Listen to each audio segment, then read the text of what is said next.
right, so after we ask the question of what our proper motivation should be for breaking free from pornography, which in the Bible would be the glory of God, the next question that we have to ask ourselves is, how do I practically glorify God in my life? And Bo, what do you think like the number one way that we can glorify God is? It's such a good question. We look at John chapter 4, and there's a story of Jesus meeting a woman at the well, and this woman was finding her satisfaction in relationships.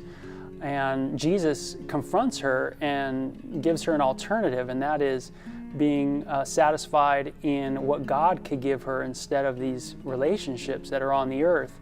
And so really the second thing I see is the way we can glorify God that kind of piggybacks on the first one is to drink from the well of Jesus Christ. And that's something we have to learn how to do, because for a lot of us, we drank from a wrong well for so long. I mean, I know you have too. Mm-hmm. Yeah, absolutely.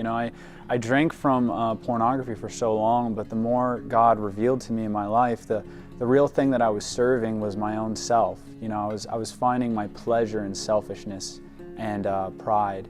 And God had to really change my desires over time and through prayer.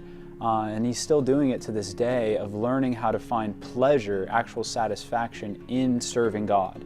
Which is something, it was a concept that sounded so foreign to me. I never really equated God with pleasure.